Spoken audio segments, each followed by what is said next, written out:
Well, good morning, everyone, and thank you so much for tuning in today for the Chamber's third annual State of the State event. I know we already have hundreds of people tuning in online, and that number is growing, so thank you for being with us today virtually. My name is Matt Morrow, and it's my privilege to serve as president of the Springfield Area Chamber of Commerce.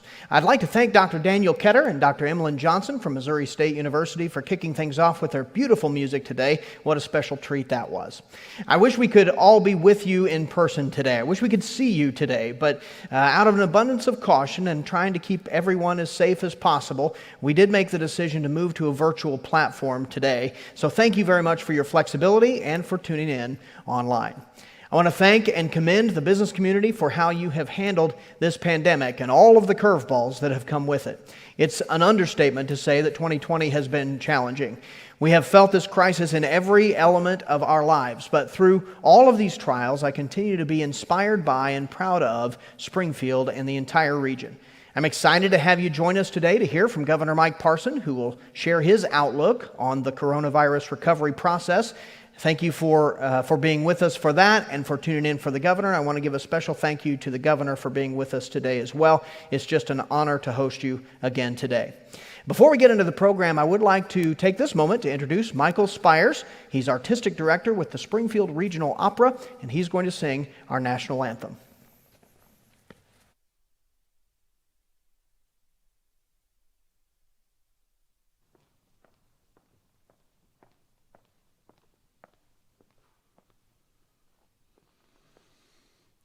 Oh, say, can you see by the dawn's early light what so proudly we hailed at the twilight's last gleaming, whose broad stripes and bright stars through the perilous fight o'er the ramparts we watched were so gallantly streaming, and the rocket's red glare, the bombs bursting in air, gave proof through the night that our flag was still there.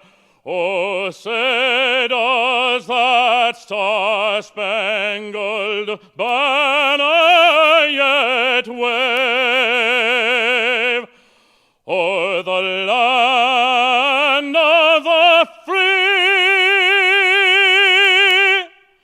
and the home of the brave?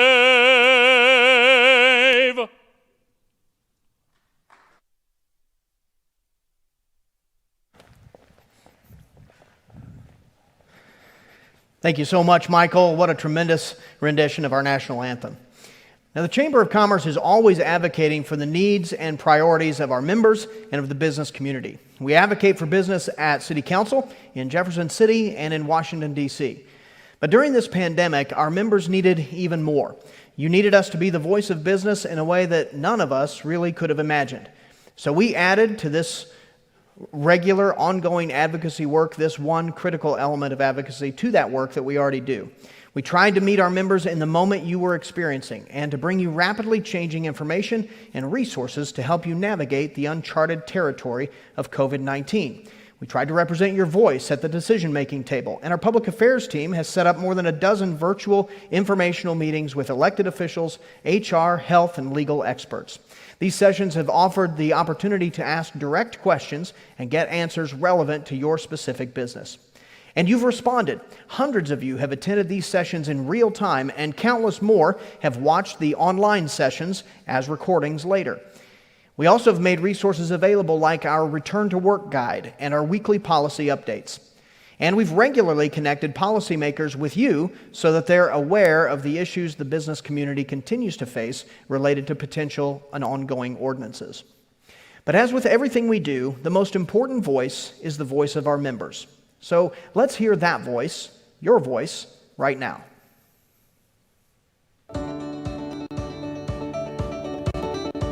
As we started looking for guidance on things to do, one of the first places I went to was springfieldchamber.com. I was so happy because really early on there was a guidebook that had some really good basic guidelines for us, and we built some policies around those very guidelines. I sent another email kind of on the same topic, but a little bit more nuanced, and wasn't long I got another email back. And just knowing that you are there for us has been really helpful for me to know that There's a lifeline through you to lots of other businesses. It's not that you were just there at the beginning, but also like through this process, I feel like you've almost held our hands. I have said multiple times, it's made our membership fee worth every penny. Our big challenge was the closing of bars and restaurants. The Chamber served a role as a trusted convener. We were able to talk very directly with the leadership in Springfield about the concerns that we had, about steps that we could take. They were able to give us suggestions about steps we could take. So in some ways, the Chamber kind of stepped in for a couple of industries and said, is there any way we can make things work for these industries? That was very valuable. From the very beginning, it's just been a time of absolute constant change. And we've been on a pendulum going between the health and safety of our people, then flipping to the preservation of their jobs. I applaud the government for how quickly that they approved legislation to help companies and people all across the nation.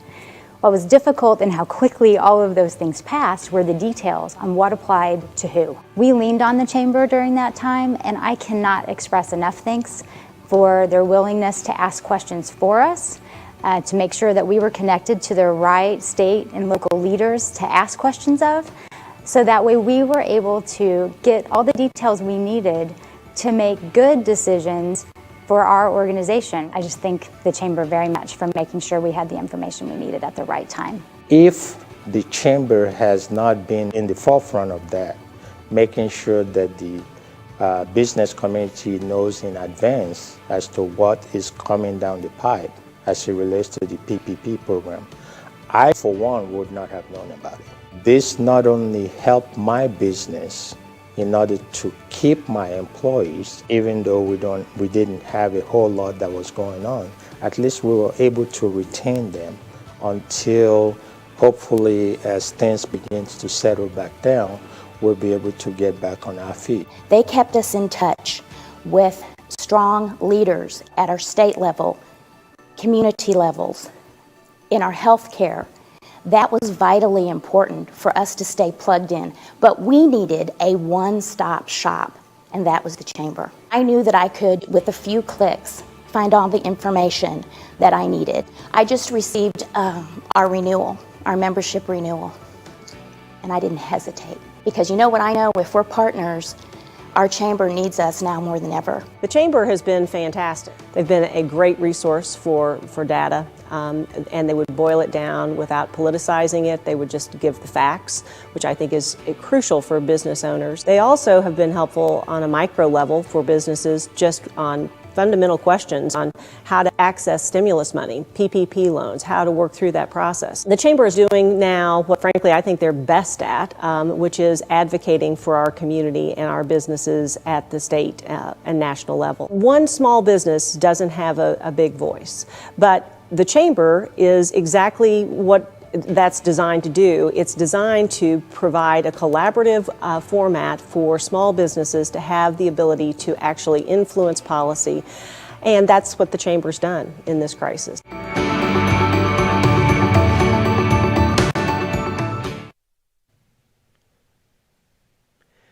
We have such an incredible business community here in the Springfield area, and we continue to be struck and really inspired by your innovation, your resilience, and your ability to adapt.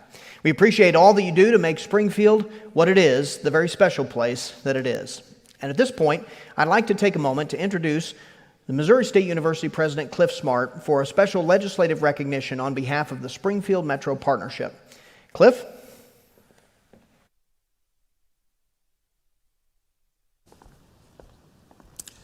Thank you, Matt.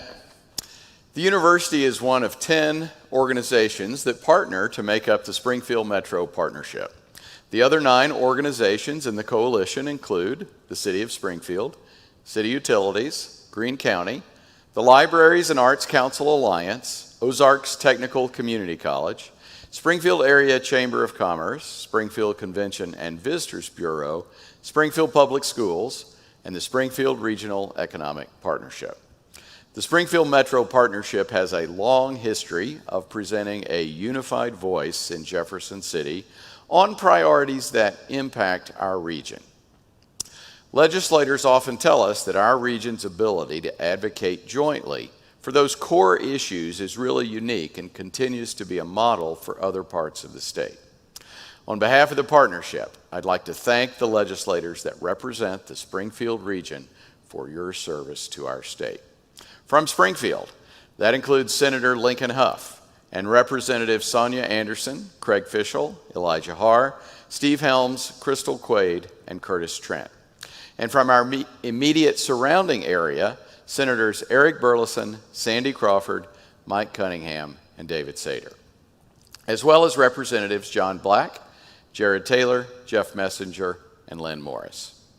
In recognition of your service to our state, the Springfield Metro Partnership will be donating a book in your honor to the Springfield Greene County Library System. It's just a small token of our gratitude for your service. We also want to offer a special thank you to some of our retiring lawmakers. We have a number of members who are ending their time in the state legislature, and we want to take a moment to recognize those individuals for many, many years of service. Your impact on our region has been felt, and we appreciate the sacrifice that you and your families made so that you could serve. Retiring this year from the state legislature are Senators Mike Cunningham and David Sater, Representative Lynn Morris, Majority Caucus Policy Chair Jeff Messenger, Majority Caucus Chair Sonia Anderson, and finally, Missouri Speaker of the House, Elijah Haar. Thank you again for your years of service and for your really strong leadership. And now, I'll turn it back over to Matt to lead the rest of the program. Matt?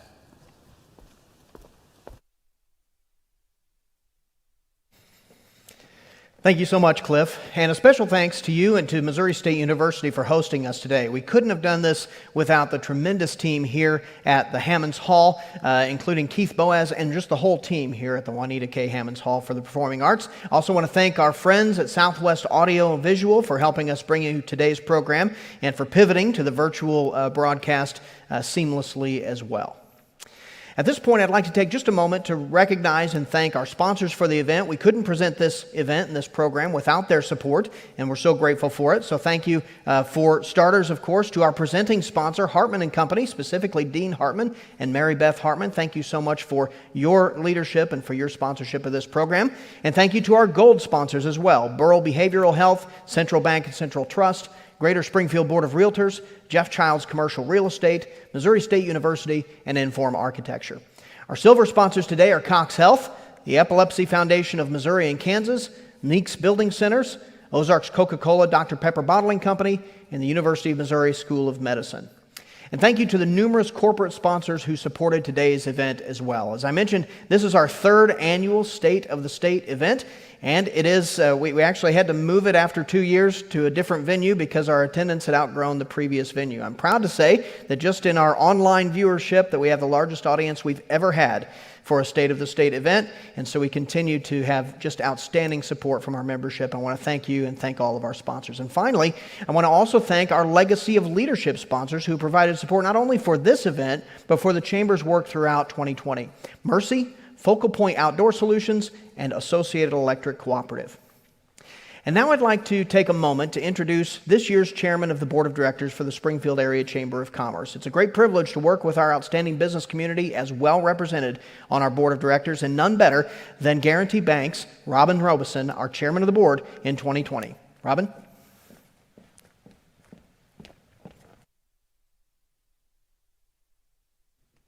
Thank you, Matt, and thank you all for joining us today. My name is Robin Robeson. I'm the Chief Operating Officer for Guarantee Bank, and I have the privilege of serving as the Chamber Board Chair for 2020. It is an honor to be able to introduce today's keynote speaker. Governor Mike Parson has a long history of public service. He served in the U.S. Army, as Sheriff of Polk County, in the Missouri House and Senate, and as Missouri's Lieutenant Governor. Governor Parson resides just up the road in Bolivar with his wife, Teresa, and together they have 2 children and 6 beautiful grandchildren. Since the governor took office, he has prioritized 2 issues: workforce development and infrastructure funding. In fact, if you have attended this event the last 2 years, you know that he has remained focused on that message even as the COVID-19 crisis has disrupted plans. He has continued to focus on these priorities through the lens of recovery. On a personal note, in the last 3 years, my service on the Chamber Board has provided me the opportunity to spend time with the governor and his staff to educate them on and advocate for issues that are important to the Springfield business community. I greatly appreciate how accessible he and our entire local delegation has been when we visit them at the Capitol and in meetings here in Springfield. Candidly, it was surprising to me how accessible they all are. And while I know our chamber staff does a great job in building and maintaining relationships, I also know that our governor and our local legislative delegation cares deeply about the needs of the business community in Southwest Missouri. They prove that every time that I meet with them by really listening and seeking to understand our needs and our issues. So thank you, Governor Parson, and all the members of our local delegation for always being generous with your time and thoughtful in considering the priorities of the business community. Your commitment to our region of the state is evident and greatly appreciated. And it would be an understatement to say this is a difficult time to serve as a public official. We sincerely appreciate your service, and we are so pleased to have you here with us today. It is my honor to introduce the 57th Governor of the state of Missouri, Mike Parson.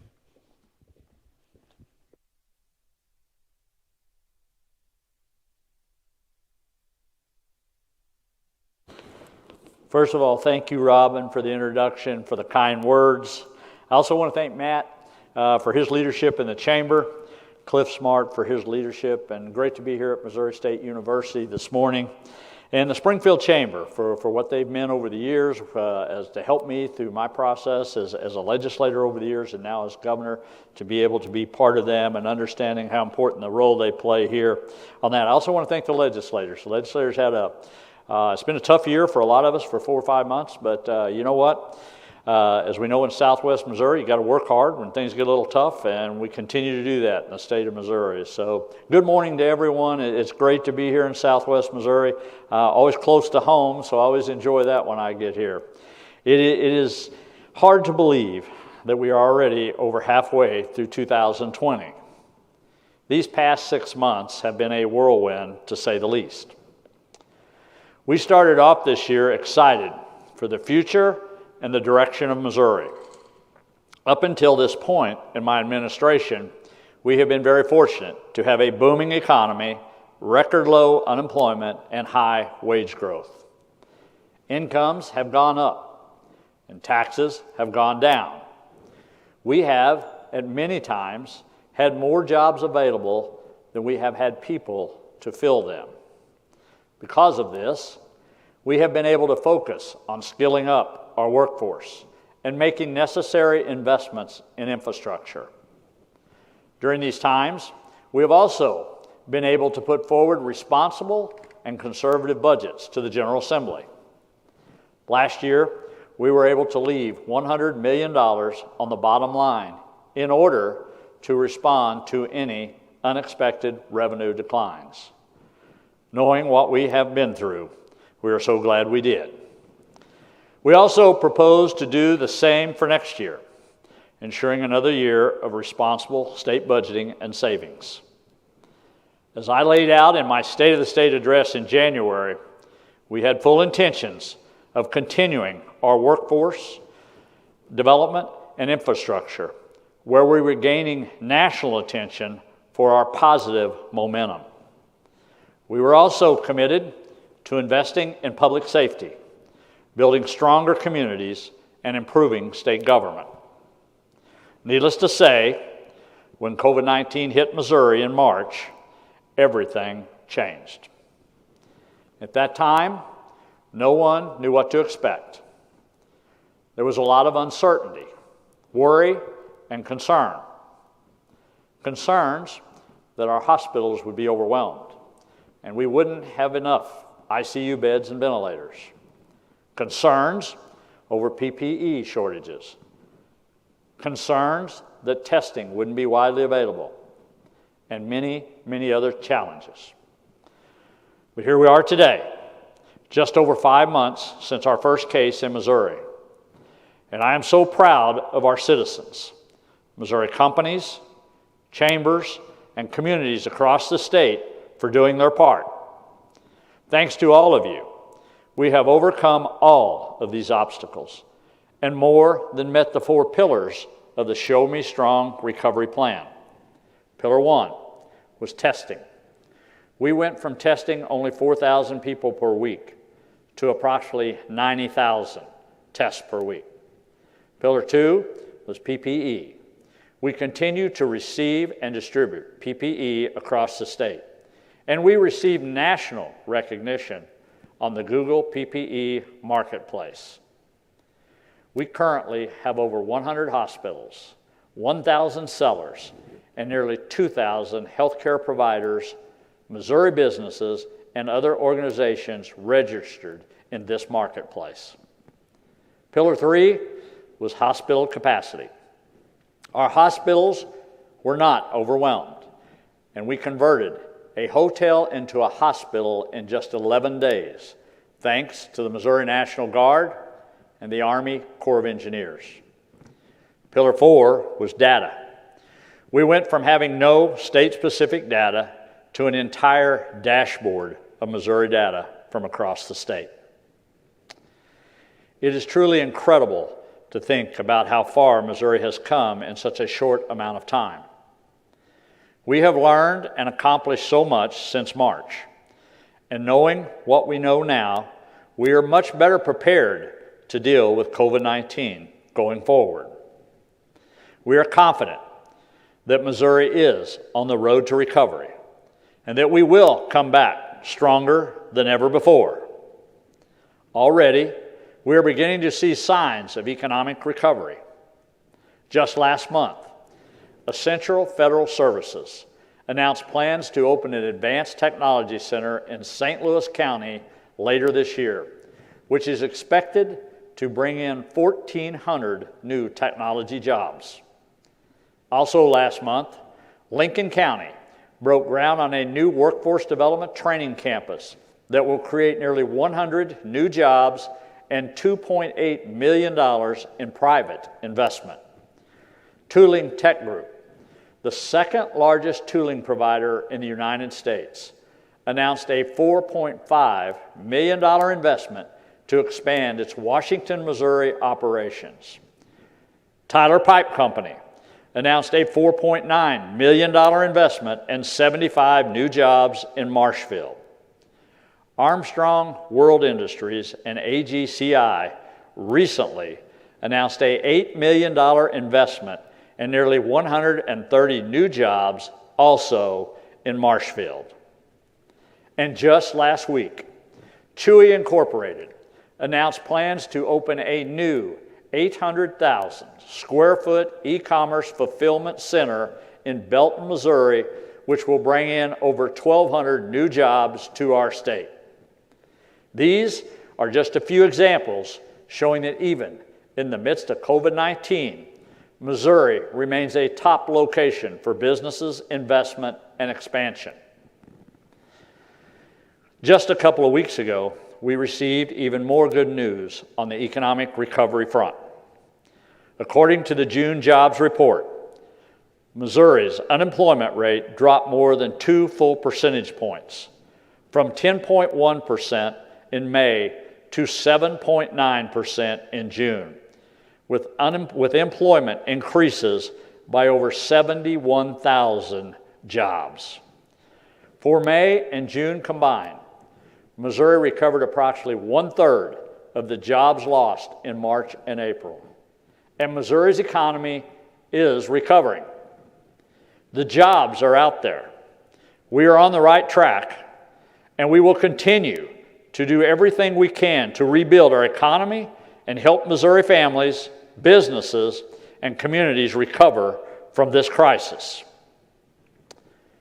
It goes without saying that legislative session looked very different this year.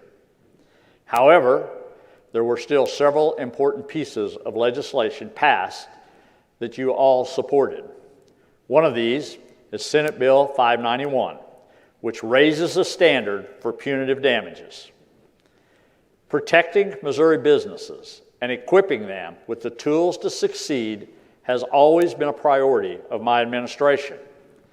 By raising the standard of punitive damages, Senate Bill 591 will stop the unfair and unreasonable litigation our businesses face. This bill shows that Missouri is open for business and strikes a fair balance between protecting Missouri employers and employees from senseless claims while still ensuring the ability for those harmed to seek relief in court. Another major bill was House Bill 2046, expanding license reciprocity in the state of Missouri. This legislation will eliminate governmental barriers to employment and allow citizens to become licensed faster when moving or needing to find work in Missouri. Reciprocity as workforce development sets Missouri ahead of the pack. House Bill 2046 is the most comprehensive reciprocity legislation across all 50 states, including provisions for professional licensing, apprenticeships, and the Fresh Start Reentry Program. This not only helps fill critical jobs in our economy, but also highlight Missouri as an ideal state to live and work. I also signed House Bill 1511 and 1452, which allows license reciprocity for military spouses relocating to Missouri with their active and duty partners. Our hope is that this will help ease the burden of relocating and improve the quality of life for military families and living and working in our state. In addition to these bills, I signed House Bill 1768, extending the Missouri Broadband Grant Program through 2027. Since I became governor, expanding broadband services, especially for Missouri's rural communities, has been a focus of my administration. The digital divide in rural Missouri limits growth in many sectors of our economy, including education, workforce development, healthcare, business retention, and attractions, just to name a few. Since I have been governor, we have added tens of millions of dollars in support of broadband across the state of Missouri. And now, with the challenge posed by COVID-19, access to high-speed broadband is more important than ever to our infrastructure and our economy. By extending the broadband grant program, House Bill 1768 builds on our efforts to bridge the digital gap and bring the best possible broadband services to all Missourians. Workforce development and infrastructure have and will always be a top focus of my administration, but cannot continue to move Missouri forward if these areas until we address the very real issue of violent crime in Missouri. Earlier this month, I called a special session to address violent crime, which began on Monday. Specifically, this session will focus on 6 provisions relating to violent crime. And they are endangering the welfare of a child, a witness protection fund, witness statement admissibility, juvenile certification, unlawful transfer of weapons, and police and public safety employee residency requirements for St. Louis. We truly believe that these are tools that could be used in many of the situations we're seeing today. And we are committed to doing everything we can to get these done. There is no doubt that it has been a challenging year so far. But just as Missourians always do, we will continue to push through these challenges and move our state forward by working hard. We will continue to fight and respond to COVID-19. And we will continue to rebuild our economy.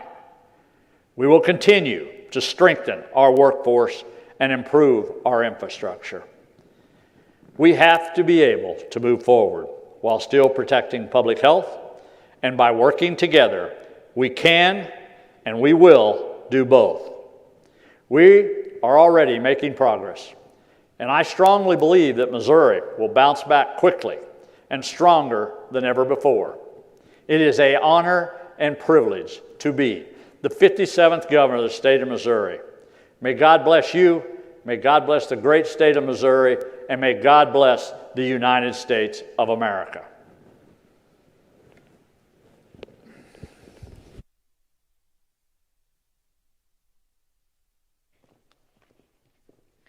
Thank you so much, Governor Parson, for being here today. We appreciate all that you're doing to help Missouri recover and move forward. With your leadership, the work of our elected officials, and the tireless innovation and spirit of our region's business community, I am hopeful about our state's future. It's been an honor to host you today, and we appreciate your passion and service to our state. I also want to thank the business community for being so engaged this legislative session. Your feedback to the governor, your outreach to lawmakers, and your presence in Jefferson City all made an impact.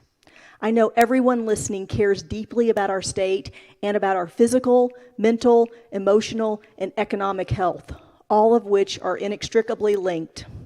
If we remain committed to collaboration, partnerships, and innovation, I know that we'll come out of this stronger. I'm deeply grateful for your support of the Springfield Area Chamber of Commerce and of this community. Thank you all for joining us today. Be safe and have a wonderful afternoon. We are adjourned.